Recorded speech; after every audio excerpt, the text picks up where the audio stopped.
bagi Anda yang uh, mengikuti Bosman, maka pasti berita internasional atau geopolitik tidak mungkin terabaikan. Apa itu geopolitik? Geopolitik adalah politik kawasan. Kalau politik dalam negeri, misalnya Golkar lagi ngedeketin Demokrat gitu ya. Kenapa? Karena kalau Demokrat biru, Golkar kuning jadi kayak Ukraina gitu ya. Ya gitu. Terus ya kita wajar, dan itu menjadi gosip di kalangan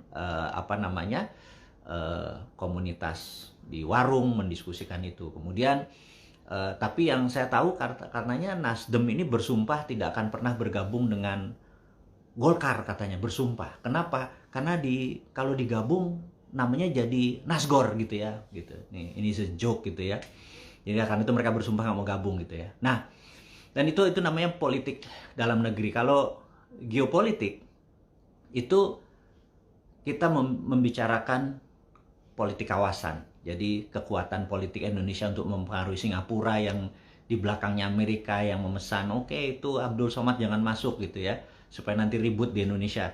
Itu trik-trik geopolitik. Hati-hati kita menjaga kawasan ini gitu ya. Sebenarnya Singapura juga deg-degan untuk melaksanakan itu. Singapura kan kecil, tapi berhubung diperintah ya disikat aja. Nah, hal-hal seperti itu kita harus hati-hati. Apa nih maksudnya? Gitu ya. Jadi jangan langsung rame di apa yang dilakukan, tetapi di behind the scene-nya, itu namanya geopolitik. Jadi teman-teman, kemudian ada lagi geopolitik yang lain yang saat ini kita tahu adalah Ukraina dan Rusia. Itu udah banyak yang membahas. Bosman kali ini mungkin lewat aja, sekilas aja. Yang jelas kita mau mengingatkan bahwa karena jarangnya berita internasional itu ada di Indonesia, di media mainstream jarang sekali, bahkan jarang peminat, maka kita mengingatkan. Jadi sahabat semua, Brazil, mulai dari Brazil, saat ini inflasinya sampai 35%, bisa dibayangkan. 35% di tahun ini aja.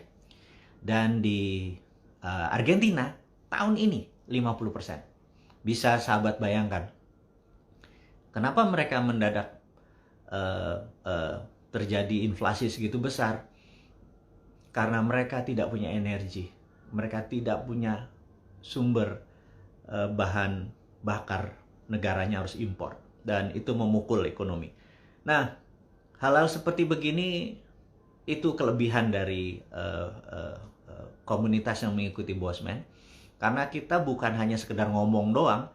Anda kita pancing untuk menimbul rasa, loh kok bisa ya Anda nge-search berita informasi tersebut, Anda ada gitu ya. Kemudian saat ini informasi berita luar negeri ini penting.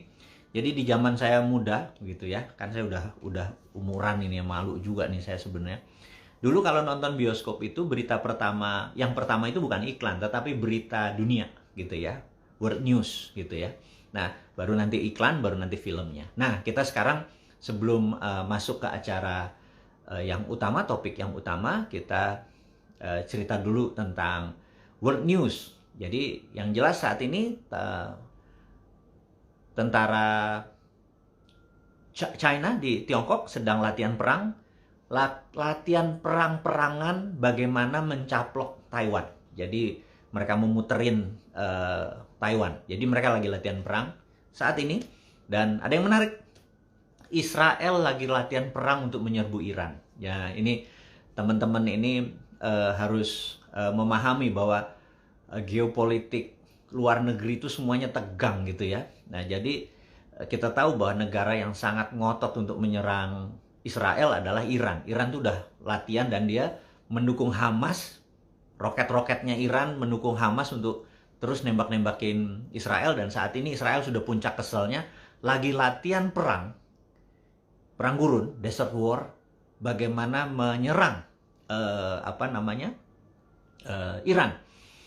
Dan sahabat semua, di Nordik ada dua negara utara Eropa, Swedia dan Finlandia, merasa terancam karena mereka dari dulu adalah negara netral. Kemudian mereka sekarang memutuskan untuk NATO atau Pakta Pertahanan di utara Eropa itu, di negara-negara Eropa, di mana mereka menganggap ofensifnya Rusia ini berbahaya.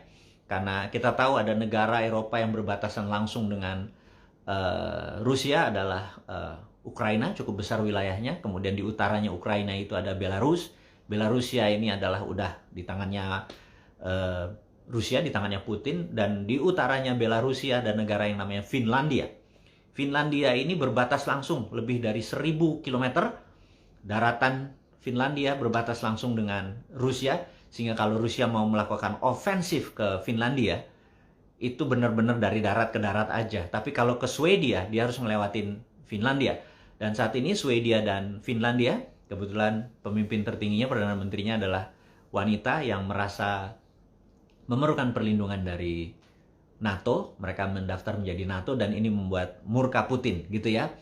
Jadi Anda mulai kebayang, dan saya sekedar mengingatkan lagi yang lain, kalau Anda ditanya who is atau siapa negara yang the fastest growing country in the world, atau siapa negara yang growth-nya tertinggi di dunia dalam 40 tahun terakhir, maka karena kita biasa dipropagandakan dengan yang ada saat ini, pasti Anda akan menjawab Tiongkok gitu ya. Dan inilah saya merasa nggak gitu, bernegara itu yang di dunia ini bukan hanya ada Tiongkok dan Amerika doang dan atau Eropa doang, nggak begitu gitu ya. Jadi Anda boleh cek, negara yang the fastest growing sejak tahun 40 tahun terakhir adalah Botswana. Jadi Anda akan terkejut dengan informasi-informasi seperti begini, bahwa Afrika adalah the next China. Itu Anda harus siap-siap bahwa geopolitik dunia itu selalu cair gitu ya. Jadi kalau kita hanya taunya kawasan, apalagi taunya cuma gorong-gorong gitu ya, itu akan sulit memahami bahwa dunia ini sudah moving yang sangat cepat sekali.